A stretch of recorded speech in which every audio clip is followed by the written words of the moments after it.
Ia adalah kes jenayah sebenar yang menjadi tajuk utama di seluruh negara. Jadi awak pun jumpa mayat itu juga? Ya. Apa yang awak buat dengan mayat itu? Saya ada di sana. Dan kemudian saya tahu saya pegang kepala itu dan saya memang mahukan kepala itu. Apa yang awak buat dengan kepala itu? Kepala itu saya letak dalam baldi hitam itu. Baldi hitam. Jarang sekali kita lihat seorang penjenayah wanita dituduh melakukan jenayah sekejam ini. Pernahkah anda itu melingkari leher awak? Saya lihatkannya. Adakah awak pernah? Barang tanda atau apa-apa? Saya tak sempat untuk memutarkannya. Bagaimana wanita ini menjadi tokoh utama dalam salah satu kes pembunuhan paling mengerikan dalam sejarah Wisconsin. Pihak pendakwa raya berkata dia mempunyai obsesi yang songsang terhadap pembunuh bersiri paling prolifik di negeri itu. Adakah anda perasan sebarang carian yang berkaitan dengan Jeffrey Dahmer? Ya. 24 kesemuanya. Tetapi siasatan ini hanyalah permulaan. Saya akan berdoa agar kamu menerima nasib yang sama seperti Jeffrey Dahmer yang kamu kagumi itu. Jadi, selamat menikmati makan hari, Chef. Sebaik sahaja kes ini dibawa ke mahkamah, bukan bukti sahaja yang menonjol. Tingkah lakunya sangat berbeza daripada apa yang pernah saya lihat.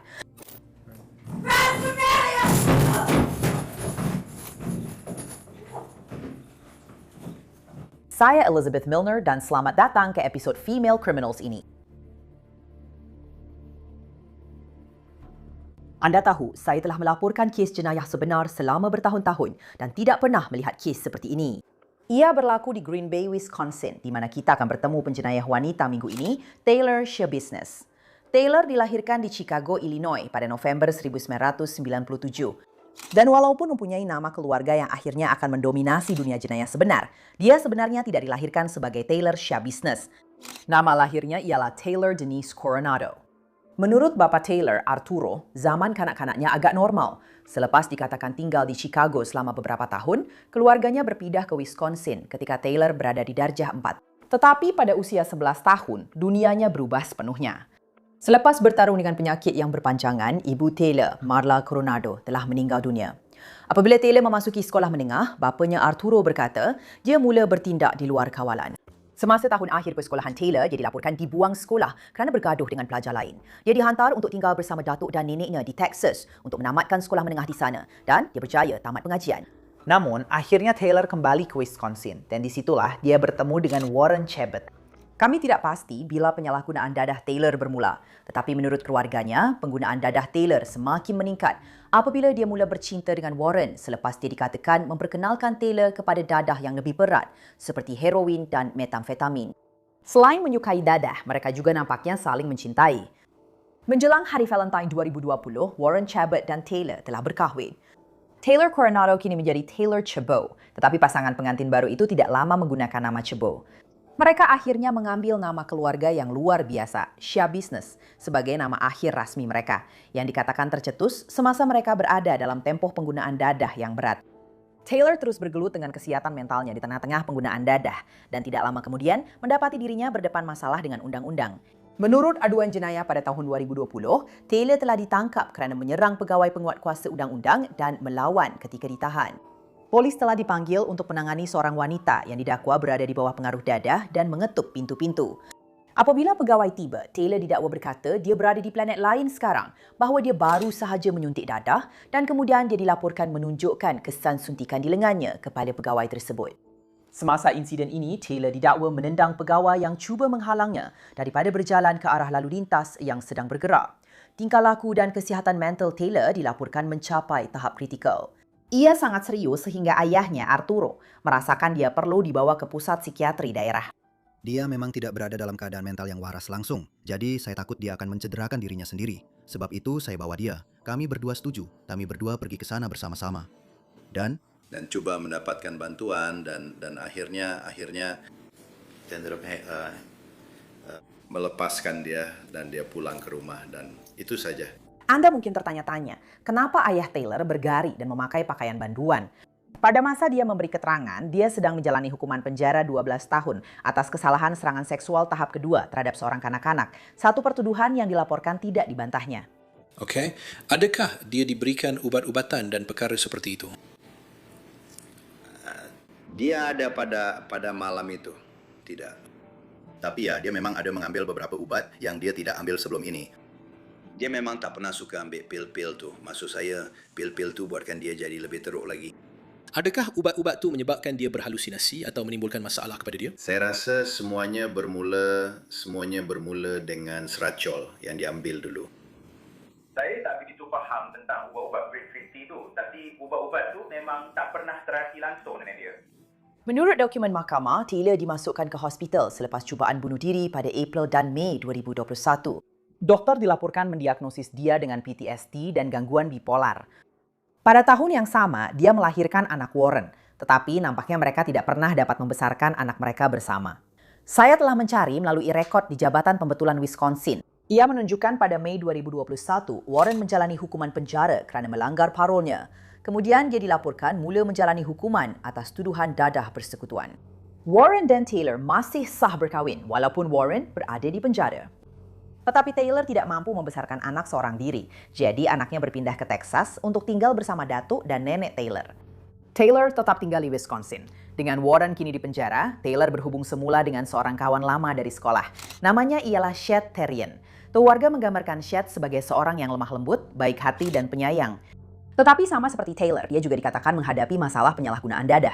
Apabila Chet dan Taylor semakin banyak meluangkan masa bersama, hubungan mereka kurang kepada percintaan dan lebih kepada seks dan dadah. Dan itu membawa kita ke permulaan apa yang berlaku pada 21 Februari 2022. Sekitar jam 9.30 malam itu, Taylor menjemput Chet dari rumah ibunya, Tara. Mereka berdua pergi ke sebuah apartemen bersama seorang lagi rakan untuk menghisap ganja. Taylor dan Chet dilaporkan kembali ke rumah Tara dan mereka lepak di ruang bawah tanah rumah itu kerana ibu Chet dan teman lelakinya tiada di rumah. Mereka dilaporkan menghisap syabu dan menyuntik trazodone, iaitu sejenis antidepresan preskripsi. Ia juga dilaporkan bertindak sebagai ubat penenang. Mereka mula melakukan hubungan seks di bawah pengaruh dadah. Ibu Chet, Tara, pulang ke rumah tanpa mengetahui bahawa ucapan selamat tinggal terakhirnya kepada Chet sudah pun berlaku. Dia turun ke ruang bawah tanah untuk melihat keadaan Chet. Namun apa yang ditemuinya adalah satu pemandangan yang tidak sepatutnya dilihat oleh mana-mana ibu bapa. Beberapa saat kemudian, satu panggilan 911 dibuat. Saya tak percaya apa yang sedang berlaku, tapi teman wanita saya bersumpah yang dia jumpa kepala anak lelakinya yang terputus di ruang bawah tanah. Adakah anda turun ke sana? Saya dah turun ke bawah. Saya tak pasti apa yang bahagian kaki saya cuba katakan.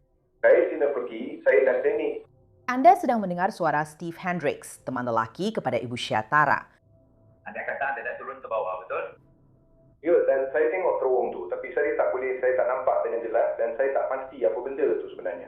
Jadi ada sesuatu dalam baldi tu. Ada sesuatu dalam baldi sia tu. Kau rasa dia berhalusinasi atau kau rasa? Saya tak ada begitu. Saya turun ke sana. Jangan buka baldi tu. Maksud saya tak boleh. Dia agak takut dan buat kau pun jadi takut. Apa nama keluarga teman wanita kau? Patrick. Boleh saya bercakap dengan dia? Ya. Hello? Hai Tara. Jadi, boleh awak beritahu saya apa yang sedang berlaku? Saya Pak Nik, badan saya ada dalam hari sama dan saya tak tahu dia sama dia kepada saya. Apa yang membuatkan apa? Apa yang buat awak fikir begitu? Sebab saya dah tengok dalam baldi tu. Bila apa yang awak nampak? Tepat itulah yang saya perasan. Okey. Di mana? Di mana bahagian badan yang baik? Tak tahu. Pegawai-pegawai dari Jabatan Polis Green Bay pergi ke rumah Tara Paknik, tetapi mereka menemui ruang bawah tanah yang seolah-olah keluar dari filem seram. Pergi ke sana. Lihat ke kanan, ada butang, mari kita tekan. Ini apa dia? Hello, apa khabar hari ini?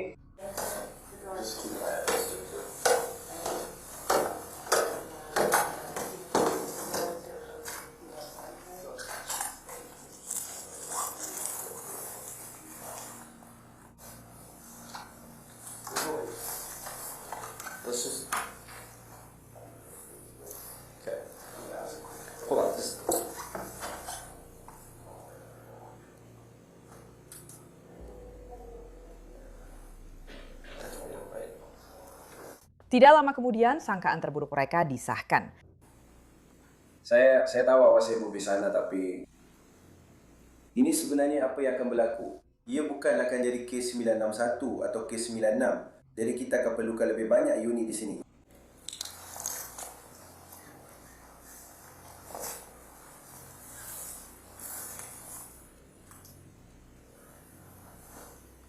Tak lama dah dia itu, tapi ia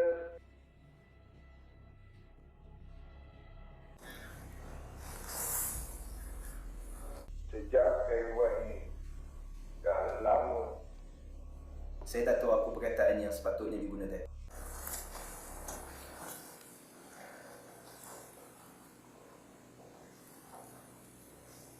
Adakah itu untuk semua orang?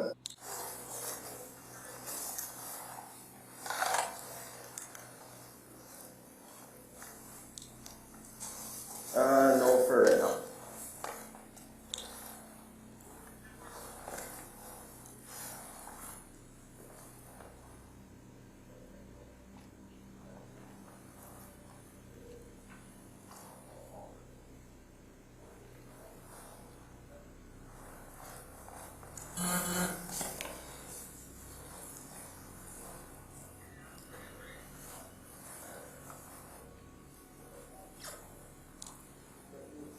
Jika boleh, hantar beberapa unit lagi ke sini secepat mungkin. Kita ada agak banyak darah di sini, saya nak periksa laki rumah ini. Kita pasti ada 2 orang dalam rumah ini. Butiran yang akan anda dengar seterusnya sangat mengganggu. Polis menemui kepala yang dipenggal di dalam baldi yang terletak di ruang bawah tanah rumah Tara. Pihak berkuasa kemudian mengesahkan bahawa ia adalah kepala anak lelaki Tara, Shad Terion, berumur 24 tahun. Menurut polis Green Bay, tuala telah diletakkan di atas kepala Shad dan darah kering ditemui di tilam berdekatan. Polis turut menyedari sesuatu yang lain. Baki tubuh Shad tidak ditemui. Bagaimana perkara mengerikan seperti ini boleh berlaku dan siapa yang cukup kejam untuk melakukannya? Pegawai perlu mengetahui dengan Shad bersama kali terakhir. Ibunya memberitahu kepada penyiasat, kali terakhir dia melihat anaknya, dia bersama seorang wanita bernama Taylor Coronado. Ingat, Shad dan Taylor telah saling mengenali sejak sekolah menengah. Jadi itu sahaja nama yang Tara tahu tentangnya. Penyiasat pergi ke alamat terakhir Taylor yang diketahui di apartemen Eastman Avenue. Dan di sana mereka menemui jejak darah. Adakah ini darah? Nampak macam darah kepada engkau? Atau apa yang salah nampak? Jejak kaki berdarah. Nampak tak yang ni kat sini? Mungkin ini darah orang lain. Hai Taylor, apa khabar? Pegawai rasa dari polis Green Bay. Jabatan, pastikan awak tahu apa polis tu. Bersama Taylor.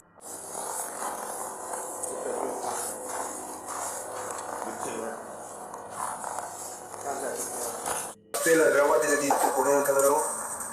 Tolong letak tangan di belakang. Tidak ada alam setikau datang ke atas. Bos, sana.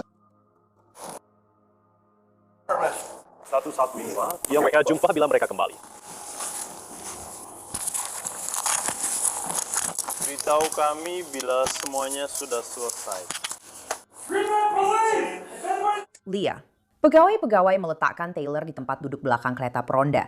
Dia hampir tidak berkata apa-apa dan sangat tenang untuk seorang wanita yang baru sahaja ditangkap kerana pembunuhan kejam.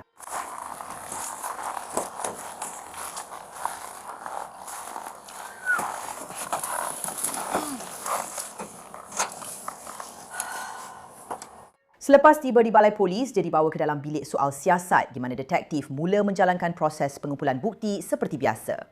Mereka mengambil gambar. Ulurkan tangan lagi, kita akan biarkan begitu seketika.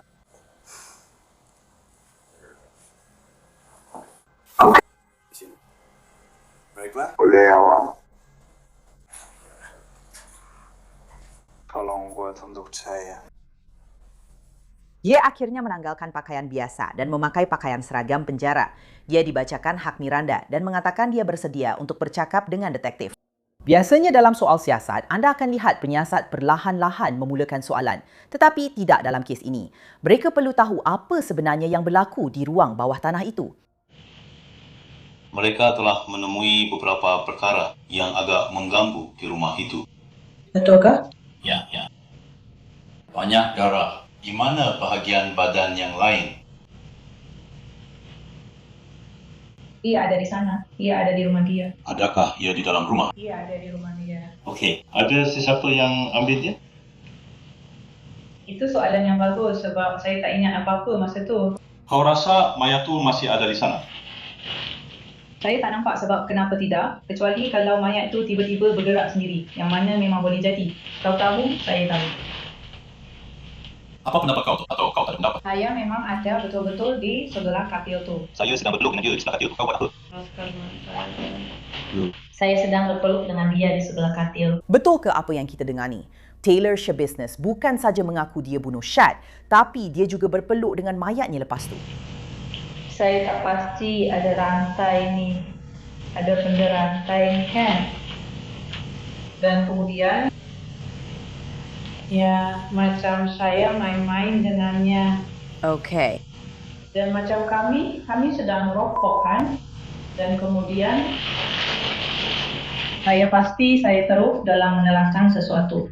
Jadi, biar saya fikir sekejap dan kemudian di sinilah rantai itu kan. Dan kemudian kamu letakkan di leher dia sementara kami sedang main-main dengan benda tu. Dan kemudian saya tak tahu, saya letakkan pada dia dan kemudian saya tak tahu. Jadi, kamu sedang hisap apa sebenarnya itu? Syabu. Bukan. Cara Taylor membincangkan Shad akan membuat anda meremang. Nampaknya ia hanya satu jenaka lucah baginya. Amaran ringkas, bahagian seterusnya sangat eksplisit secara seksual. Disarankan pendengar berhati-hati. Taylor menggambarkan pengalaman seksual tertentu dengan Shad ini sebagai asfiksia erotik. Itu adalah apabila anda sengaja menyekat oksigen ke otak untuk tujuan rangsangan seksual. Taylor berkata ini adalah sesuatu yang mereka lakukan juga dalam pengalaman seksual sebelum ini. Tetapi kali ini, Taylor berkata dia meletakkan rantai logam di leher Shad. Jadi, adakah ini dianggap sebagai aksi pemanasan? Ya. Ya, betul. Dan kemudian, saya tak tahu. Lepas tu, saya cuma tak berhenti. Saya tak tahu kenapa. Saya tak berhenti. Baiklah, jadi awak suka dicekik, suka rambut awak ditarik, atau awak suka melakukannya kepada orang lain? Saya suka melakukannya kepada seseorang. Masuk mana? Saya tak pasti, saya rasa ya. Pernahkah awak lakukannya sebelum ini? Ya. Ya, dia memang suka. Dia suka benda tu. Taylor kata dia tahu keadaan dah jadi terlalu melampau. Tapi dia tetap tak hubungi 911. Awak ada cuba hubungi mak atau ayah dia atau sesiapa saja di rumah tu. Awak ada cuba hubungi ambulans. Kenapa tidak? Ia tak pernah berlaku sebelum ini.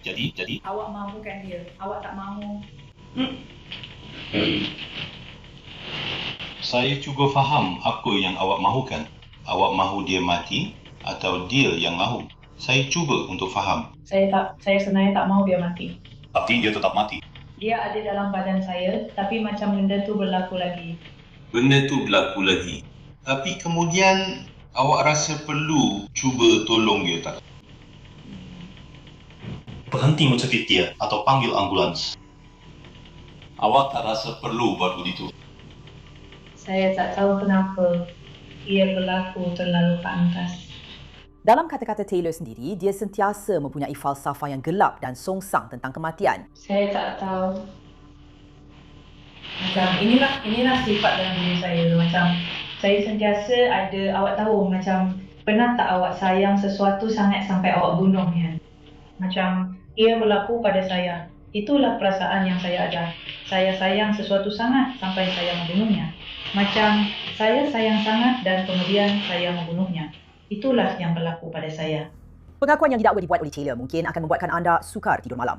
Bukan sahaja dia masih ingat nafas terakhir Shad, tetapi, dan ini sukar untuk saya katakan, dia terus melakukan penderaan seksual terhadap mayatnya.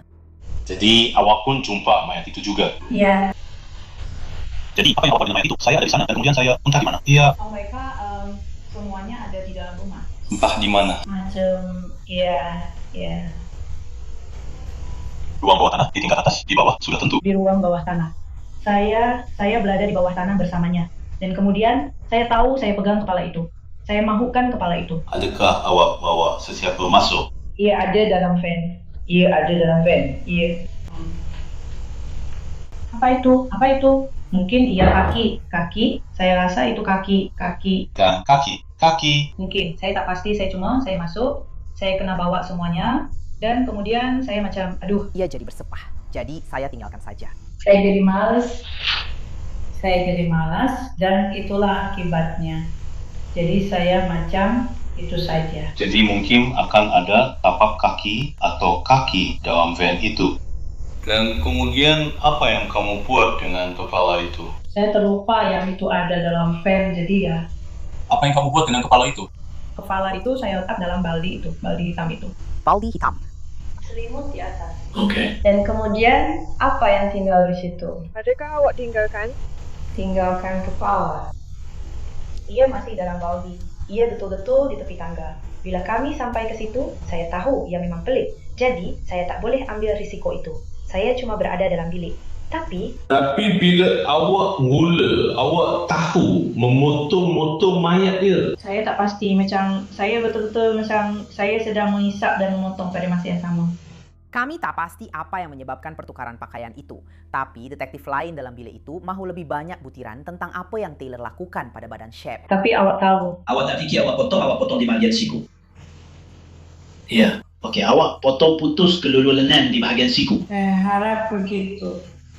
Sebab macam saya cakap proses memotong anggota badan yang saya buat tu memang sangat teruk sebab saya asyik tertidur dan kemudian saya macam menggergaji. Apa yang dia akui memang menjijikan dan mengganggu pada banyak peringkat. Tapi semasa soal siasat awal, Taylor menyalahkan Dadah atas tindakan yang didakwa itu. Dia mendakwa dia tidak tidur selama beberapa hari selepas menggunakan meth. Adakah Dadah sahaja boleh menjelaskan apa yang berlaku kepada Shad? Detektif tidak mempercayainya dan mereka akan menemui bukti mengejutkan yang mereka perlukan untuk membina kes mereka, iaitu bahagian tubuh Shad yang hilang. Menurut dokumen pertuduhan jenayah terhadap Taylor yang diperoleh oleh Law and Crime, detektif menerima maklumat tambahan yang dikatakan datang daripada ibu Shad. Dia melaporkan Fazawa Van Taylor telah diparkir di luar rumahnya selama kira-kira sehari, tetapi kini ia sudah tiada. Polis menemui van itu di luar apartmen Taylor. Aduan Taylor menyatakan, saya petik, anggota rondaan dan detektif lain berada di sebuah alamat di Eastman Avenue di mana van yang digunakan oleh Syah Business diparkir dan di mana Syah Business telah ditahan dan van itu kemudian diperiksa. Detektif Luberta melaporkan bahawa di tempat duduk penumpang belakang di belakang tempat duduk pemandu terdapat sebuah kotak periuk elektrik. Pemeriksa perubatan Dr. Vincent Tranquita pergi ke kotak itu yang berada di atas bakul pakaian dan menemui bahagian tubuh manusia tambahan termasuk kaci. Dalam beberapa hari berikutnya, Taylor dibawa ulang-alik antara beberapa lokasi dan dibiarkan duduk di bilik soal siasat selama berjam-jam pada satu-satu masa. Tetapi di bahagian belakang kereta, peronda dalam perjalanan ke satu lagi sesi soal siasat, sesuatu berubah dan Taylor yang sebenar mula muncul. Saya rasa saya dah nak gila sekarang. Okey. Awak tak patut duduk lama sangat di belakang kereta saya, okey? Saya rasa saya dah nak gila sekarang. Saya ada sesuatu nak beritahu awak.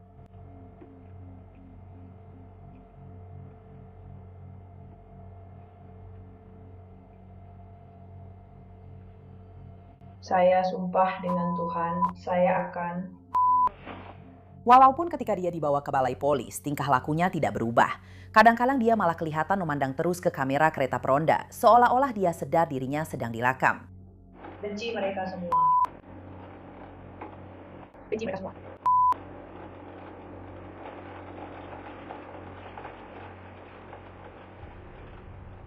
Saya benci macam ada dua diri. Memang saya rasa begitu sepanjang masa. Sepanjang masa. Dia memang agak menjengkelkan.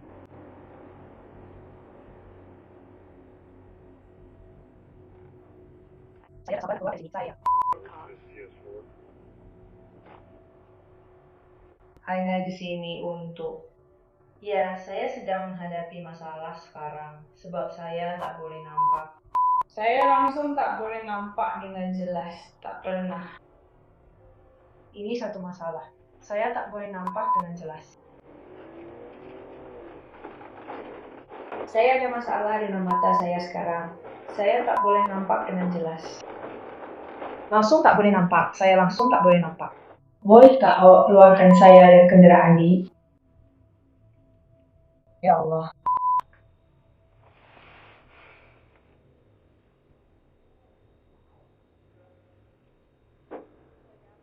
Demi Kristus, lelaki.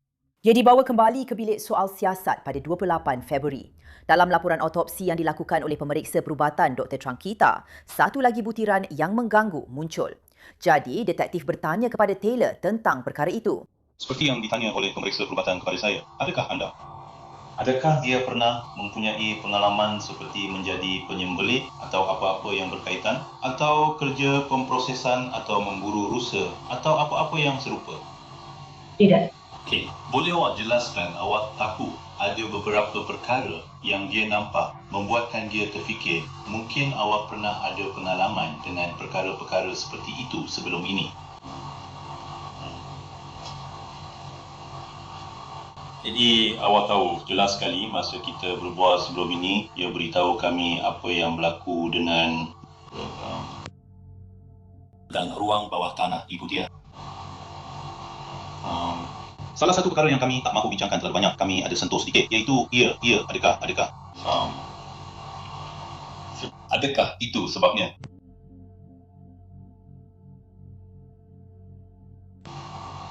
Itu Malam itu adalah kabur. Bagi saya. ya kabur bagi awak. Memang sangat kabur. Apa yang mainnya? Sebaliknya, saya akan cakap begini. Saya nampak diri saya buat begitu dalam sudut pandangan orang ketiga. Dokumen aduan jenayah terhadap Taylor memerincikan sikap tidak hormat sepenuhnya terhadap mayat Shad. Menurut rekod mahkamah, satu organ seks lelaki telah ditemui dalam baldi yang sama dengan kepala Shad, bersama-sama dengan cecair badan dan 2 bilah pisau. Dokumen itu menyatakan petikan bahagian badan lain ditemui di ruang bawah tanah dalam beg-beg lain, termasuk beg plastik 6 belah bersama 3 bilah pisau, termasuk pisau roti yang sepadan dengan pisau dapur.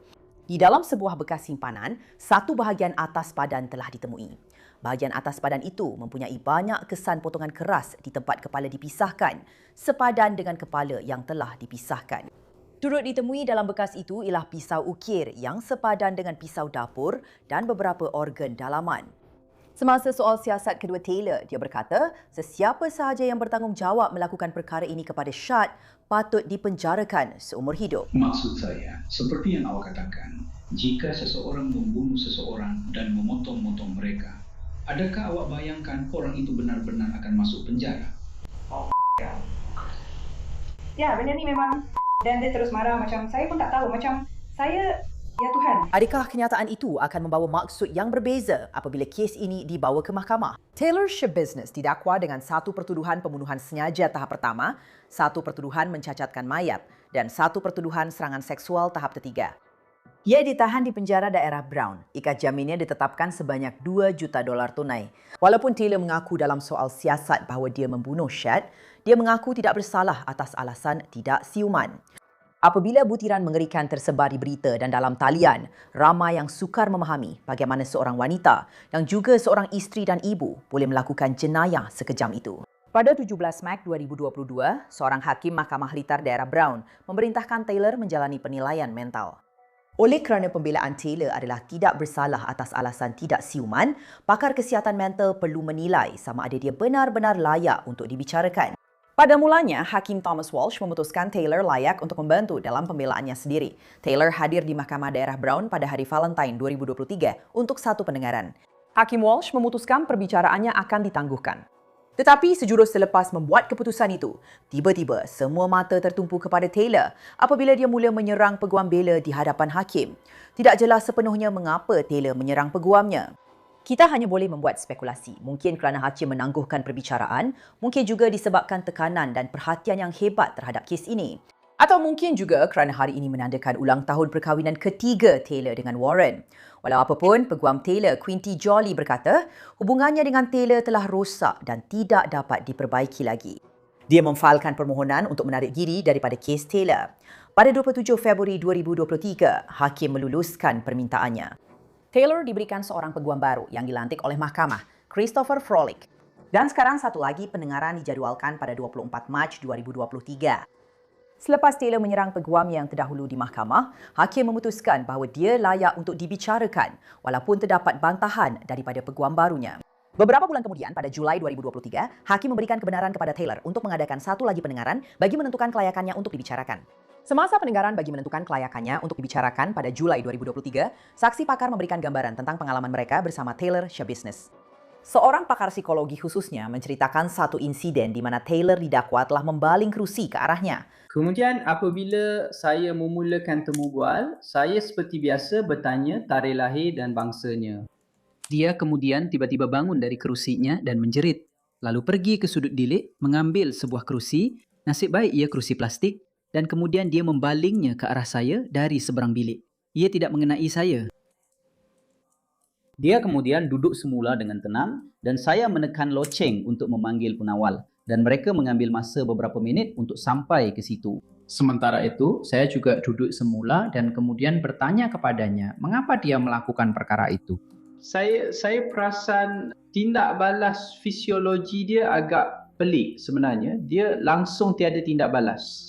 Selepas baru sahaja melakukan perkara itu, dalam keadaan sangat marah melempar kerusi kepada penilai dia, pihak pembela melantik anda, tapi saya akan pergi. Dia duduk di situ tanpa sebarang reaksi, hanya wajah yang kosong. Tiada reaksi fisiologi seperti seseorang yang baru sahaja melakukan perkara seperti itu. Dr. Diane Leeton memberi keterangan bahawa Taylor tidak kompeten untuk dibicarakan. Saksi pakar pihak pendakwaan tidak bersetuju. Atau sejurus selepas tertuduh melakukan tingkah laku tersebut, dia hanya duduk semula. Ini tidak selari dengan seseorang yang berada dalam keadaan kegelisahan psikotik yang biasanya memerlukan campur tangan luar yang ketara atau pengekangan fisikal untuk mengawal semula tingkah laku. Hakim Walsh memutuskan sekali lagi Taylor kompeten untuk dibicarakan. Saya telah memerhati Encik Shabusiness berinteraksi dengan peguamnya. Jelas sekali, saya tidak dapat mendengar apa yang mereka bincangkan, tetapi semasa saya duduk di sini, saya boleh melihat segala yang berlaku di dalam mahkamah. Saya boleh lihat mereka berinteraksi, berbincang. Encik Shabusiness menunjukkan bahawa dia rasa dia boleh bekerjasama dengannya. Dia faham apa itu prosedur mahkamah dan siapa yang terlibat di dalamnya. Terdapat beberapa kejadian tingkah laku yang tidak sesuai, yang mana Dr. Saipel nyatakan dalam keterangannya di sini bahawa beliau secara asasnya tidak dapat menolak kemungkinan bahawa tingkah laku itu adalah secara sukarela. Saya berpuas hati berdasarkan semua bukti yang saya terima bahawa bukti yang lebih kukuh dan boleh dipercayai dalam kes ini dan penilaian saya terhadap kredibiliti juga termasuk di dalamnya bahawa bukti yang lebih kukuh dan boleh dipercayai menyokong dapatan bahawa Encik Shabusiness adalah kompeten untuk meneruskan perbicaraan dan saya akan membuat dapatan itu sekarang. Penyataan pembukaan untuk perbicaraan Taylor bermula pada 24 Julai 2023. Sejurus sahaja perbicaraan bermula, para juri mendengar setiap butiran mengerikan yang dikemukakan oleh pihak pendakwa. Pagi ini, anda mungkin akan mendengar keterangan pegawai-pegawai yang tiba di tempat kejadian tentang apa yang mereka perhatikan. Jelas sekali mengesahkan maklumat yang telah dilaporkan kepada pihak penguatkuasa undang-undang tentang keadaan Shad. Bagaimana mereka menemui balti itu dan ia mengandungi bahagian-bahagian Shad serta pisau-pisau. Anda akan dengar pada ketika itu terdapat kekurangan tanda-tanda lain bahawa satu jenayah telah berlaku. Tidak banyak darah pada dinding dan lantai, ada sedikit. Anda akan dengar tentang itu, tetapi pihak penguatkuasa undang-undang memerlukan masa untuk melihat apa yang sebenarnya berlaku, sejauh mana perbuatan yang dilakukan oleh defendant dalam kes ini. Pada ketika itu, mereka sebenarnya sedang menyoal siasat defendant, dan dia memberikan maklumat kepada mereka. Maksudnya, Shad masih di ruang bawah tanah, baki tubuhnya masih di ruang bawah tanah. Ingat, Taylor telah mengaku tidak bersalah atas alasan tidak siuman. Itu bermakna Taylor sebenarnya mengakui jenayah tersebut, tetapi mendakwa dia tidak waras dari segi undang-undang ketika jenayah itu dilakukan. Semasa pembukaan, pihak pembelaan peguam Taylor menekankan bahawa pihak pendakwa mempunyai beban untuk membuktikan kes tersebut. Pihak pendakwa mesti membuktikan kepada semua juri tanpa sebarang keraguan munasabah setiap elemen bagi setiap jenayah yang didakwa. Perlembagaan Amerika Syarikat menganggap bahawa setiap individu yang dituduh melakukan jenayah dianggap tidak bersalah. Dan dalam kes ini, Taylor Shabusiness dianggap tidak bersalah. Dia tidak perlu membuktikan apa-apa. Pihak pembela tidak perlu membuktikan apa-apa dalam kes ini. Kenapa? Kerana beban bukti sepenuhnya terletak pada pejabat peguam daerah negeri Wisconsin. Mereka perlu membuktikan semua fakta. Dan dalam kes ini anda akan mendengar banyak fakta yang berbeza. Anda akan mendengar banyak keterangan berbeza daripada saksi awam, detektif, pegawai polis, pakar, penganalisis DNA, pemeriksa perubatan, semuanya. Anda perlu mengambil semua maklumat itu dalam pertimbangan apabila anda berbincang untuk membuat keputusan. Dia betul, pihak pendakwa memang memikul beban pembuktian, tetapi mereka juga mempunyai bukti yang sangat kukuh. Mereka memanggil beberapa saksi ke kandang saksi, termasuk pegawai yang mula-mula tiba di lokasi dan operator 911. Tetapi bagi saya, saksi yang paling memberi kesan ialah orang yang rapat dengan Shep, seperti Steve Hendricks, teman lelaki kepada ibu Shep Terrien, Tara. Dan bolehkah anda ceritakan apa yang berlaku dengan perkara itu? Tara telah menunjukkan saya dan berkata dia rasa dia telah jumpa Chad, anak lelakinya. Begitulah cara dia cakap. Saya jumpa kepala anak lelaki saya dalam boldi. Jadi saya benar-benar terkejut. Saya tak percaya cakap dia. Saya sangka dia sedang mengalami masalah mental. Saya sangka dia sedang mengalami masalah mental atau sesuatu. Sudah tentu. Jadi, awak ingat pukul berapa kejadian ini berlaku? Dia berlaku mesti sekitar antara pukul 2 dan 3 pagi. Saya tahu ia memang tengah malam. Dan pada satu ketika, dia kembali dan memberitahu awak sesuatu. Apa yang awak lakukan selepas itu? Saya turun ke bawah dan lihat apa sebenarnya yang dia maksudkan. Dan saya tak nampak apa-apa, jadi kami naik semula ke atas dan fikir apa yang patut dibuat. Jadi, apa yang sebenarnya awak buat bila turun ke bawah? Saya pergi ke ruang bawah tanah dan perhatikan baldi yang dicakrap tu. Tapi saya tak tahu. Fikiran saya kosong. Langsung tak ingat. Semua yang saya nampak cuma macam bulu haiwan atau sesuatu. Saya tak tahu apa sebenarnya. Kita juga dengar dengan lebih terperinci, buat pertama kali, perspektif dari ibu Shep, Tara, yang pada mulanya menemui kepala anaknya yang telah dikerat dalam baldi. Hakim memutuskan bahawa wajahnya tidak akan ditunjukkan di kamera, jadi keterangannya hanya melalui audio sahaja. Apa yang dia lakukan selepas itu? Saya naik semula ke tingkat 2 rumah dan mengejutkan Steve untuk meminta dia mengesahkan bahawa apa yang saya lihat itu benar. Okey? Dan apa yang Steve lakukan? Dia bangun dan dia turun ke bawah bersama saya. Dia melihat ke dalam baldi, tapi dia tidak dapat mengesahkan bahawa itu memang seperti yang saya sangka.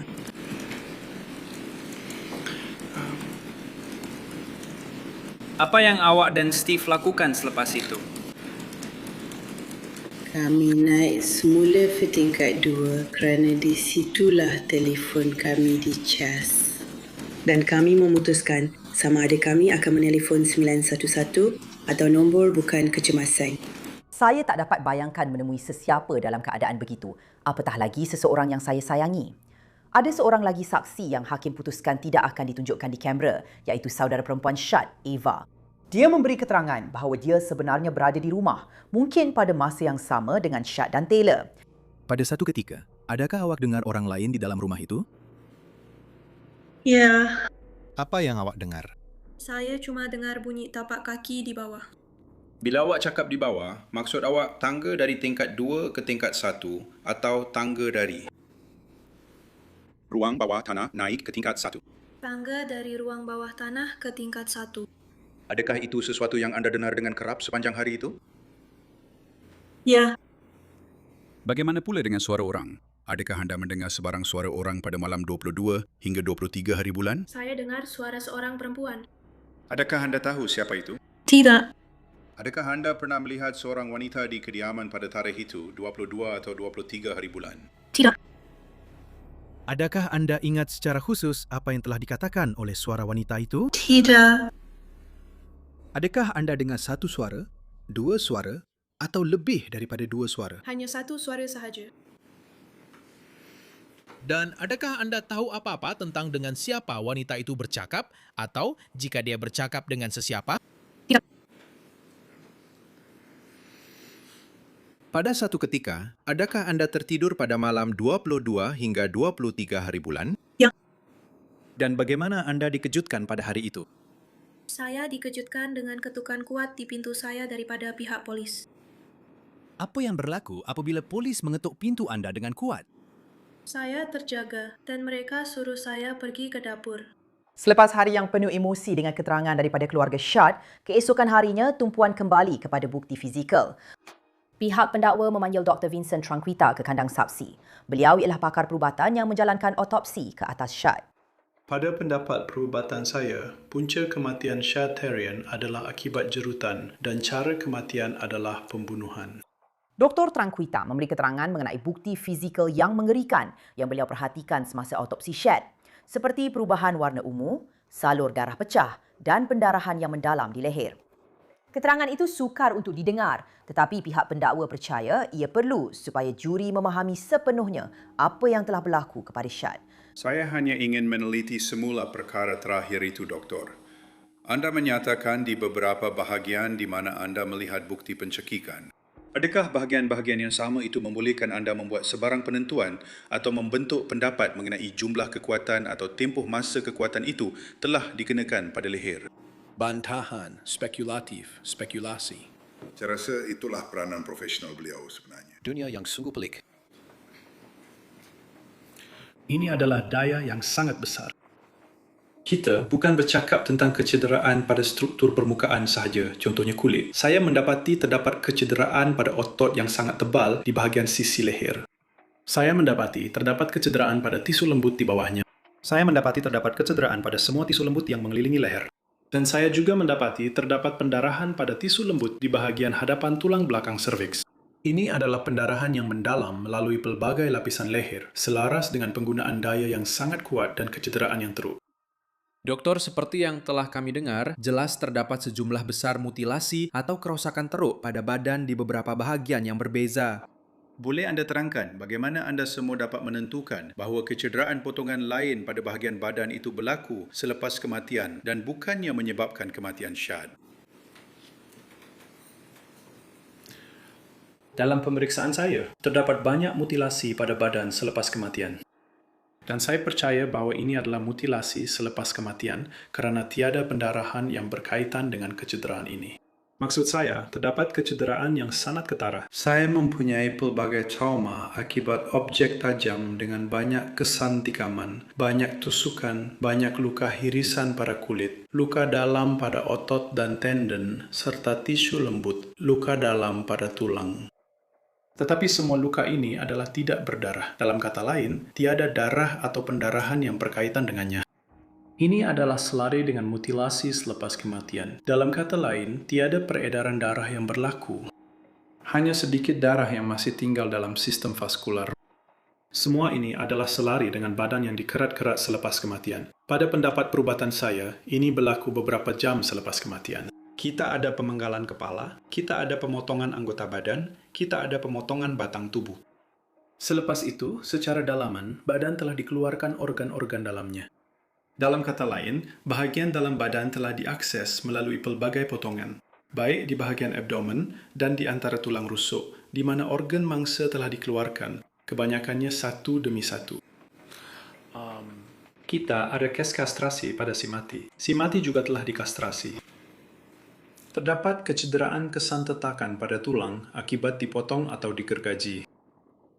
Pada pendapat perubatan saya, ini akan mengambil masa yang agak lama. Ada lagi bukti yang mengganggu, seperti sejarah carian dalam talian Taylor dan minatnya terhadap seorang pembunuh bersiri terkenal dari Wisconsin. Terdapat carian, perkara seperti Young Reef. Saya membantah. Tidak relevan. Maksud saya, carian di telefon. Orang ramai mencari, membuat penyelidikan, melihat pelbagai jenis perkara. Saya berpendapat bahawa sebahagian daripada perkara ini, saya percaya, boleh mengapi-apikan emosi dan kesan prejudisnya melebihi nilai probatifnya. Bolehkah saya menolak bantahan itu? Anda boleh teruskan dan jawab soalan itu, Puan. perkara seperti pentagram berapi, Jeffrey Dahmer. Perkara seperti itu. KKK, saya percaya, adalah salah satu daripadanya. Dan detektif, adakah anda tahu, adakah anda mencatat tarikh dan masa carian yang anda percaya berkaitan? Ia berlaku sekitar waktu pembunuhan itu. Dalam beberapa hari sebelum itu? Dalam beberapa hari sebelum itu, ya. Ya, dia mencari Jeffrey Dahmer. dan kemudian dia mencari definisi mayat. Jeff Boyardee, patung tiup muka yang disesuaikan. Saya tak dapat bayangkan apa yang mungkin bermain di fikiran para juri. Di sini kita ada seorang wanita yang dituduh melakukan jenayah mengerikan dan kini para juri mendengar tentang obsesinya yang meresahkan terhadap Jeffrey Dahmer. Cik Liberta, saya percaya semalam kita berhenti ketika anda sedang membincangkan analisis anda terhadap telefon Cik Cha Business dan kemudian waran Google seterusnya untuk mendapatkan data daripada telefon itu. Boleh anda jelaskan dua carian berbeza yang anda lakukan pada telefon itu dan kemudian melalui waran Google? Sudah tentu.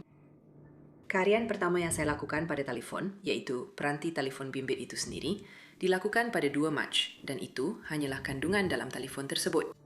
Dan kemudian semasa berbincang dengan penganalisis forensik komputer Donowski, beliau mencadangkan bahawa waran tambahan boleh dilakukan untuk mendapatkan maklumat lanjut mengenai alamat email, alamat Gmail yang dihubungkan dengan telefon tersebut.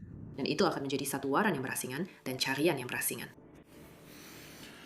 Dan semasa anda menyemak telefon itu sendiri, pengekstrakan telefon itu sendiri pada 2 Mac 2022, adakah anda perasan sebarang carian berkaitan dengan Jeffrey Dahmer?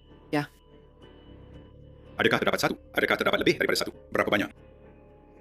24 carian keseluruhan.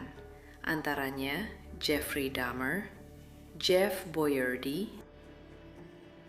punggung Jeffrey Dahmer. Jeffrey Dahmer berjalan masuk ke mahkamah dengan gaya seksi. Dia ada telefon bimbit di sebelah kepalanya. Ada gambar Jeffrey Dahmer di skrin telefon bimbit itu. Dan dia sedang mengambil swafoto dengannya, serta tersenyum seolah-olah mereka sedang mengambil swafoto bersama. Dan apakah tarikh gambar itu? Itu adalah pada 12 Februari 2022. Mungkin para juri mula sedar bahawa Taylor mengambil gambar swafoto ini hanya beberapa hari sebelum pembunuhan Shad.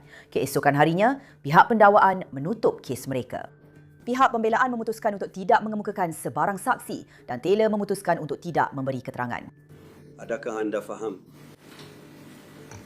Ya, saya faham. Baik. Peguam anda memberitahu saya bahawa beliau ingin saya membacakan arahan ini kepada juri. Adakah itu betul? Dan awak setuju dengan itu? Awak rasa awak perlukan lebih masa untuk berbincang dengan dia tentang keputusan itu? Tidak.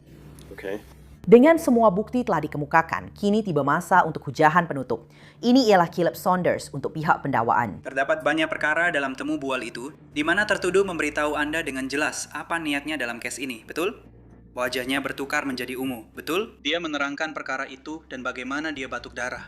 Dan anda tahu itu tepat, betul? Kerana anda telah mendengar keterangan Dr. Tranquita. Anda telah melihat gambar-gambar itu. Dia melihatnya secara langsung. Namun, apa yang dia katakan? Saya masih tidak berhenti. Tidak, dia merasakan degupan jantung pada satu ketika, betul? Dia bercakap tentang merasakan degupan jantungnya, dan dia terus menarik lagi, dan dia tidak mati. Dan saya hanya mahukan dia. Saya macam, aduh. Baiklah. Dia sendiri mengaku bahwa Shard sedang bergelut pada ketika ini, bahwa dia sedang melawan, betul? Anda juga dengar daripada Dr. Tranquita tentang bagaimana pada satu ketika terdapat tanda-tanda perkara itu berlaku, di mana kolar itu tergelincir ke atas lidah. Dia memberitahu Anda bahwa saya sedang menunggu dia mati. Saya suka perkara itu. Dalam hujah penutup mereka, pihak pembela sekali lagi berhujah bahawa Taylor tidak berada dalam keadaan fikiran yang betul. Dan apa yang dia katakan semasa soal siasatnya tidak boleh diambil bulat-bulat. Ini adalah Christopher Frolick untuk pihak pembela. Dia berkata, saya tidak tahu bagi beberapa soalan yang ditanya oleh detektif kepadanya. Anda ingat melihat video di skrin? Saya minta anda ingat bahawa dia ketawa tidak sesuai, senyum tidak kena tempat dan memberi respons yang pelik. Saya ingin nyatakan bahawa dia mengatakan dia tidak melakukan hubungan seks. Dia tidak melakukan persetubuhan zakar ke faraj dengan Shad Therian. Dia menyatakan bahawa dia datang ke rumah itu dan mereka turun ke bawah dan dalam masa 5 minit mereka terus melakukannya, apapun maksudnya. Dia bercakap semasa temu bual dengan Detektif Ruff tentang membina semula otot atau membina semula menjadi otot. Kadang-kadang dia tidak memberi respon. Dia bercakap tentang mendengar bunyi tembakan. Tetapi saya percaya Detektif Ruff berkata bahawa tiada bunyi tembakan di kawasan Stony Brook, Eastman Avenue atau tempat lain. Dia kata dia berasa paranoid. Dia kata benda pelik seperti, saya tak suka tempat terbuka. Saya tak suka tempat terbuka. Tiada pakaian yang ditanggalkan. Tiada ciuman. Juri bermesyuarat mengenai kes ini dan saya rasa saya tidak pernah melihat keputusan dibuat secepat ini. Juri bermesyuarat kurang dari 1 jam. Keputusan pertama dibaca seperti berikut. Kami, juri, mendapati tertuduh Taylor Denise Chebisnes bersalah atas pembunuhan sengaja tahap pertama seperti yang didakwa dalam pertuduhan pertama dalam dokumen pertuduhan. Bertarikh pada tarikh ini, 26 Julai 23, ditandatangani oleh ketua juri. Keputusan kedua dibaca seperti berikut. Kami, juri, mendapati tertuduh Taylor Denise Chebisnes bersalah atas mencacatkan mayat seperti yang didakwa dalam pertuduhan kedua dalam dokumen pertuduhan, bertarikh pada tarikh ini 26 Julai 23, ditandatangani oleh ketua juri. Keputusan seterusnya dibaca. Kami, juri, mendapati tertuduh Taylor Denise Chebisnes bersalah atas serangan seksual darjah ketiga, seperti yang didakwa dalam pertuduhan ketiga dalam dokumen pertuduhan. Bertarikh pada tarikh ini, 26 hari bulan Julai 23, ditandatangani oleh ketua juri. Kes Taylor belum berakhir lagi kerana dia mengaku tidak bersalah atas alasan tidak siuman. Sehari selepas keputusan itu, kesnya beralih ke fasa kedua. Semasa fasa kedua, hakim dan juri yang sama terlibat. Satu-satunya perbezaan ialah pihak pembela mempunyai beban pembuktian. Ini bermakna sekarang mereka perlu meyakinkan juri bahawa Taylor Chebisnes memenuhi piawaian undang-undang untuk tidak siuman. Keputusan ini akhirnya boleh menentukan sama ada Taylor akan menghabiskan sisa hidupnya di penjara atau ditempatkan di fasiliti kesihatan mental negeri. Ini adalah peguam bela Taylor, Christopher Frolick sekali lagi, semasa kenyataan pembukaannya. Jadi pihak pembela memang mempunyai beban pembuktian. Mengenai isu sama ada anak guam kami bertanggungjawab atas jenayah ini. Tetapi kami percaya bahawa keterangan dan bukti akan menunjukkan bahawa pada masa kesalahan itu berlaku, beliau memang mengalami penyakit atau kecacatan mental. Kami percaya bahawa maklumat dan keterangan akan menunjukkan dan mudah-mudahan membawa anda untuk membuat kesimpulan itu. Beliau tidak mempunyai keupayaan yang mencukupi untuk memahami kesalahan perbuatannya atau untuk menyesuaikan tingkah lakunya mengikut kehendak undang-undang. Dan apa yang saya minta ialah anda hanya duduk dan dengar dengan teliti apa yang pakar-pakar ini ingin sampaikan. Kemudian buat keputusan yang adil dan saksama. Terima kasih. Dari perspektif pihak pendakwaan, mereka percaya hujahnya adalah mudah. Ini Caleb Saunders, sekali lagi untuk pihak pendakwaan. Mari kita bincangkan perkara yang jelas. Apa yang dilakukan oleh Cik Chebisnes kepada Syad amat meresahkan. Ia adalah tingkah laku yang jarang kita lihat. Ia adalah tingkah laku yang mungkin anda dengar dan fikir, ya Tuhan, orang itu pasti tidak waras ketika perkara itu berlaku. Saya tidak akan coba meyakinkan anda sebaliknya. Tetapi anda sudah pun mendengar bukti dengan teliti dan mengikuti undang-undang yang diberikan oleh hakim kepada anda. Dan anda juga akan terus melakukannya selepas ini. Kerana anda akan diberitahu apa yang dianggap sebagai penyakit atau kecacatan mental dan apa yang tidak. Penyakit mental bukanlah tingkah laku antisosial. Ia bukanlah tingkah laku yang disebabkan oleh penggunaan bahan terkawal atau keadaan mental sementara yang disebabkan oleh bahan terkawal. Seseorang itu bukanlah sakit mental hanya kerana mereka melakukan sesuatu yang luar tabi, yang begitu dahsyat, yang sukar difahami, betul? Anda akan diarahkan bahawa perkara-perkara itu bukanlah penyakit atau kecacatan mental. Jadi, walaupun sejauh mana sekalipun perlakuan yang anda sudah dengar itu mengganggu, itu bukanlah penamat kepada analisis ini. Walaupun pihak pembelaan tidak mengemukakan sebarang saksi semasa fasa pertama perbicaraan Taylor, kali ini keadaannya sangat berbeza. Pihak pembelaan memanggil beberapa saksi ke kandang saksi, tetapi ini adalah kali pertama kita mendengar daripada ahli keluarga Taylor. Pihak pembelaan memanggil ayah Taylor, Arturo Coronado. Pernahkah anda, adakah pernah, sampai ke satu tahap di mana anda tidak mahu dia tinggal di sana lagi kerana tingkah lakunya semakin teruk atau keadaan mentalnya semakin merosot? Tidak, saya sayangkan anak perempuan saya, jadi saya akan lakukan apa saja untuk membantunya. Menurut keterangan Arturo semasa fasa kedua perbicaraan Taylor, masalah sebenar Taylor bermula apabila suaminya Warren didakwa memperkenalkannya kepada dadah berat. Encik Coronado, adakah anda tahu sama ada anak perempuan anda bekerja atau tidak semasa dia tinggal bersama anda di Moraine Way? Tidak, dia tidak bekerja pada masa itu. Adakah anda tahu apa-apa tentang sejarah pekerjaan beliau sebagai seorang dewasa? Dan adakah beliau pernah bekerja sebelum ini? Ya. Adakah anda tahu di mana beliau bekerja? Beliau bekerja di Saputo. Beliau bekerja selama beberapa tahun. Saputo mungkin 3,5 tahun. Dan adakah itu agak baru-baru ini? Sebelum beliau ditangkap, sudah tentu. Ya, baiklah. Ya, betul. Sebelum. Dan Dia juga berjaya di sana sehingga teman lelaki atau suaminya keluar dari penjara. Itu mengubah segalanya menjadi huru-hara. ya, sebahagiannya kerana penggunaan metamfetamina, betul? Ya. Jadi Taylor sedang menjalani hidup dengan baik dan kemudian dia mula menggunakan dadah. Apakah dadah itu? Meth, heroin, apa-apa lagi, saya tak tahu. Ganja, ya, saya tak tahu. Budak tu dah buat semua tu sebelum ni. Memang seorang yang tak guna dan dia libatkan anak perempuan saya dalam benda tu. Tidak jelas sudah berapa lama Taylor tidak berjumpa dengan ayahnya pada ketika ini. Tetapi pasangan ayah dan anak perempuan itu nampaknya gembira dapat berjumpa semula. Semasa dia keluar dari bilik mahkamah, Taylor dan ayahnya saling mengucapkan, "Saya sayang awak." Dan Taylor berbisik sesuatu kepada ayahnya betul-betul di hadapan juri. Saya sayang awak. Saya sayang awak. Ayah Bears. Ayah? Bears. Juga Ayah Bears. Terima kasih. Dia didakwa berbisik, "Ayuh Bears," seperti pasukan Chicago Bears. Namun keterangan masih diteruskan. Pihak pembela memanggil Dr. Diane Litton. Sebelum perbicaraan pertama Taylor, dia telah menilai Taylor dan dia adalah pakar psikologi yang sama yang memberi keterangan semasa pendengaran pra-perbicaraan pada bulan Julai, di mana Taylor didakwa membaling kerusi ke arahnya. Pendapat saya ialah dia layak untuk keputusan tidak bersalah atas sebab penyakit atau kecacatan mental.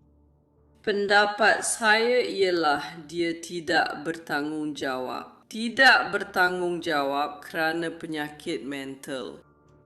Dia tidak bertanggungjawab atas perbuatan jenayah itu kerana pada masa kejadian dia mengalami penyakit mental dan ia telah mempengaruhi. Dia tidak mempunyai keupayaan yang mencukupi untuk memahami kesalahan perbuatannya pada masa pembunuhan itu berlaku. Dan dia juga tidak dapat mengawal tingkah lakunya, dia tidak dapat menyesuaikan tingkah lakunya mengikut kehendak undang-undang. Dia tidak mempunyai kawalan kehendak. Dia tidak dapat menyesuaikan tingkah lakunya mengikut kehendak undang-undang. Dia kekurangan keupayaan untuk mengawal dirinya sendiri. Berdasarkan pengalaman dan latihan saya, itu jelas seorang yang mengalami psikosis. Sebaik sahaja pihak pembela menutup kes mereka, pihak pendakwa memanggil pakar mereka sendiri seperti Dr. Christina Ingen yang tidak bersetuju dengan penemuan Dr. Litton. Diagnosis yang saya berikan adalah gangguan penggunaan berkaitan metamfetamin dan itu diberikan berdasarkan penggunaan metamfetamin oleh Cik Business dalam tempoh masa tersebut. Diagnosis intoksikasi methamfetamin diberikan kerana beliau menggunakan methamfetamin pada masa kejadian jenayah itu. Dan diagnosis terakhir yang saya berikan ialah gangguan psikotik yang disebabkan oleh methamfetamin. Dan saya memberikan diagnosis itu kerana Cik Business menggambarkan dan rekod menunjukkan tanda-tanda paranoia. Saya rasa dia ada membuat komen tentang pembinaan otot semasa pembunuhan itu dan ini menunjukkan kepada saya adanya simptom psikotik yang saya kaitkan dengan penggunaan methamfetamin baru-baru ini. Semasa hujahan penutup, pihak pembelaan berhujah bahawa Taylor memenuhi takrif undang-undang bagi ketidakwarasan berdasarkan jenayah yang dia telah disabitkan dan sejarah kesihatan mentalnya secara keseluruhan. Saya akan berhujah bahawa masalah kesihatan mental yang dia alami menyebabkan seluruh situasi ini dan itu adalah sesuatu yang anda perlu fikirkan. Adakah dia mampu memahami kesalahan perbuatannya pada 22 Februari 2022? Adakah dia mampu menyesuaikan tingkah lakunya mengikut kehendak undang-undang pada masa tersebut? Dan awak telah melihat video itu. Kita semua telah melihatnya. Dia mampu. Ia sangat pelik, sangat luar biasa, sangat ganjil. Perangai. Anda tahu, dalam kes ini ada ramai doktor tetapi... Dr. Engine, Anda tahu, dia tak pernah tahu tentang perintah komitmen sivil itu. Aduhlah. Dia tak tahu tentang perintah mahkamah. Dan dia ada PhD. Dan dia layak dihormati. Tapi ada sesuatu yang berlaku di sini di mana ia terlepas pandang sehingga dia tahu tentang perintah komitmen sivil ini atau perintah ubat-ubatan ini. Dan kemudian kita ada Dr. Seipel. Anda tahu, dia dapat rekod belin, dapatkannya daripada saya. Dan Anda tahu, dia buat laporan untuk kes ini dan saya rasa ia sukar dipercayai. Sukar dipercayai bahawa dia tidak menghantar, dengan segala hormat kepada beliau, dia tidak menghantar rekod belin kepada Dr. Engine sedangkan dia tahu bahawa beliau akan datang ke sini dan memberi keterangan di mahkamah di hadapan anda semua sebagai juri. Saya rasa itu sukar dipercayai. Saya bukan penggubal undang-undang. Tapi undang-undang, awak tahu undang-undang itu sebab hakim telah membacakannya kepada awak. Awak perlu pertimbangkan sama ada dia bertanggungjawab disebabkan penyakit atau kecacatan mental. Jadi awak kena fikir tentang semua itu. Pihak pembelaan tidak gagal. Terdapat banyak bukti untuk menunjukkan sejarah kesihatan mental beliau. Pihak pendakwaan berhujah bahawa gangguan bipolar Taylor tidak menerangkan atau bahkan membenarkan pembunuhan Shad. Saya rasa ia disebabkan oleh dada. Saya salahkan ia pada pengaruh dada dan kesan selepasnya. Saya jarang ambil dadah. Kemudian berbulan-bulan tak ambil. Lepas tu, saya ambil dadah lagi. Mengaku pada beberapa kesempatan, baik kepada penilai maupun pihak berkuasa, tentang mengambil sejumlah besar methamfetamin sebelum kesalahan ini. Mengaku bahawa dia dan Shad telah menghisap methamfetamin terlebih dahulu. Dia malah bercerita bagaimana dia masih berada di bawah pengaruh meth semasa proses mengerat tubuh itu. Akhirnya, itulah inti kes ini, bukan? Sebab seperti yang kita dengar daripada, saya rasa setiap dokter, memang sukar untuk membezakan antara simptom psikotik dan penggunaan dadah. Jadi bila kita bercakap tentang sama ada seseorang itu ada penyakit atau kecacatan mental dan mereka secara sukarela mengambil metamfetamin, memang sukar untuk mengatakan itu disebabkan oleh masalah kesehatan mental yang lain. Betul, dan itu memang masuk akal dalam logik akal kita. Tapi akhirnya, itulah inti kes ini. Seperti fasa pertama perbicaraan, juri membuat keputusan dalam masa kurang dari 1 jam. Pada masa jenayah itu dilakukan, adakah tertuduh mempunyai penyakit mental atau kecacatan mental? Jawapannya, tidak. Tiada jawapan untuk soalan kedua. Ia bertarikh hari ini 27 Julai 23 ditandatangani oleh ketua juri. Tiada juri yang tidak bersetuju. Ini bermakna Taylor kini berkemungkinan akan menghabiskan sisa hidupnya di penjara negeri Wisconsin. Hukuman untuk Taylor dijadualkan pada 26 September 23. Dan kini dia perlu berdepan dengan keluarga Shad sekali lagi. Tetapi apabila dia muncul di dalam mahkamah untuk pendengarannya, timbalan pegawai kelihatan sudah berada dalam keadaan berjaga-jaga. Dia diarahkan untuk memakai topeng anti ludah dan dia tetap dirantai pada kerusinya. Namun, keluarga Shad nampaknya tidak kisah. Ini mungkin kali terakhir mereka akan berada dalam bilik yang sama dengan wanita yang telah membunuh dan memutilasi Shad dengan kejam. Semasa kenyataan impak mangsa, ahli keluarga tidak menahan perasaan sebenar mereka terhadapnya, seperti Pakcik Shad, Kelly. Ia langsung tidak masuk akal bagi saya. Malah untuk mempunyai pilihan paror untuk kembali dan mendapatkan kepercayaan seseorang seperti itu lagi. Awak tahu, sebab itu adalah perkara paling hina yang seseorang boleh lakukan. Awak faham maksud saya? Saya memang tak faham perkara itu. Dan yang paling penting ialah awak tahu. Macam yang saya cakap, bantuan itu percuma dan memang tersedia. Awak pilih untuk tak ambil, awak tahu. Ya? Saya pasti awak tahu, awak akan masalah. Awak tahu, awak tak boleh salahkan zaman kanak-kanak. Awak tahu, bantuan memang ada di luar sana. Dan kalau awak ambil langkah untuk dapatkan bantuan, awak tak akan berada dalam situasi macam ni sekarang. Tak ada seorang pun antara kita yang akan berada dalam situasi ni. Tapi untuk ambil jalan penencut macam yang awak buat dan buat orang lain menderita sebab awak sendiri menderita, memang.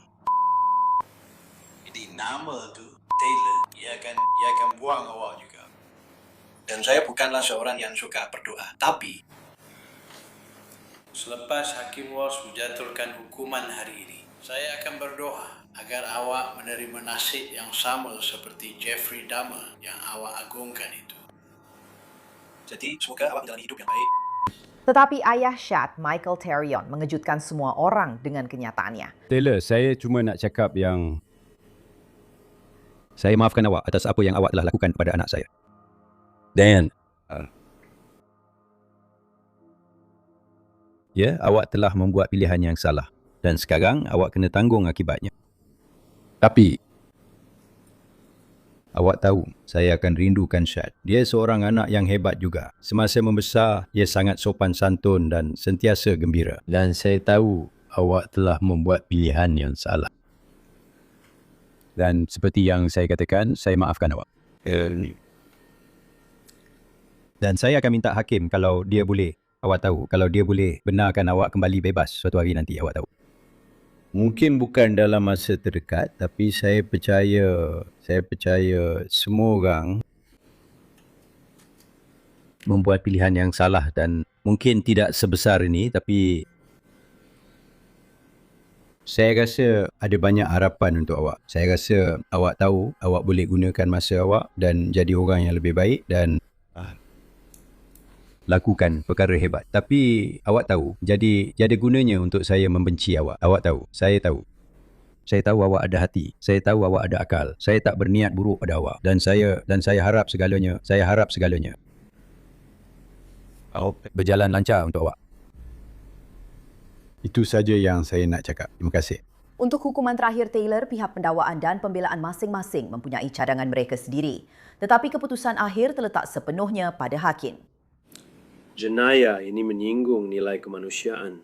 Ia menyinggung maruah manusia dan ia menyinggung masyarakat manusia. Memang betul.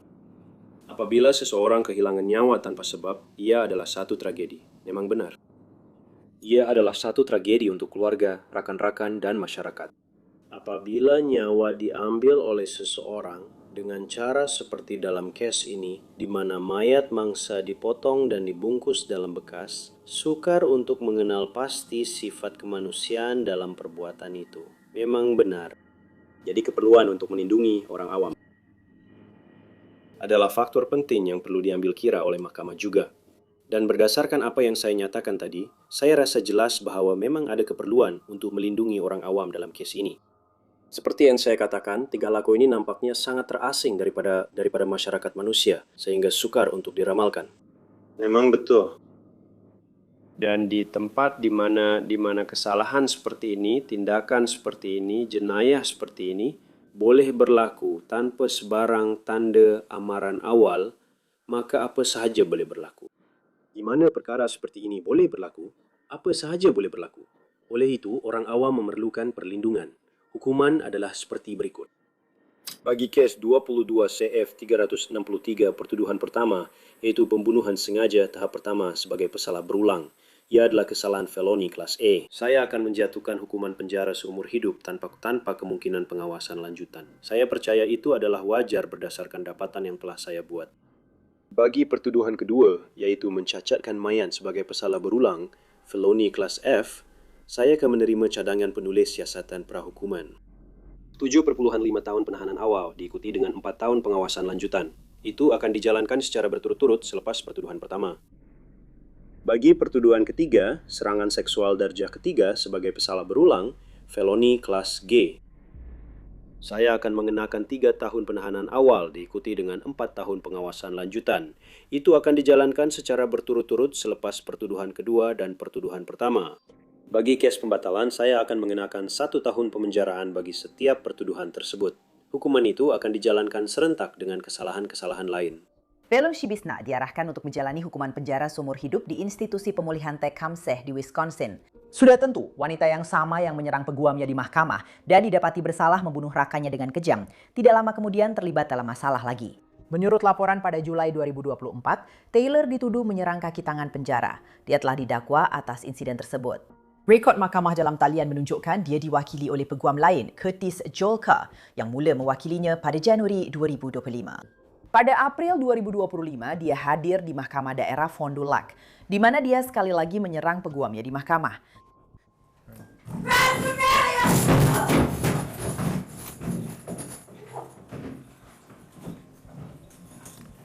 Selepas serangan ini, Curtis Joker meminta hakim untuk menarik diri daripada kesnya. Tetapi hakim dilaporkan mahu prosiding diteruskan. Dan prosiding itu diteruskan. Tetapi kali ini, Taylor hadir melalui persidangan video. Rekod mahkamah menunjukkan bahawa selepas perbicaraan, Curtis Joker menarik diri sebagai peguam Taylor dan Christopher Frolick, peguam perbicaraan Taylor, mengambil alih tugas sebagai wakil peguam sekali lagi. Beberapa bulan kemudian, pada Oktober 2025, Taylor mengaku tidak mempertikaikan tuduhan berkelakuan tidak teratur. Pada Disember 2025, seorang hakim menjatuhkan hukuman 90 hari tambahan penjara kepada Taylor Sibisna yang akan dijalankan secara berturut-turut dengan hukuman sedia ada.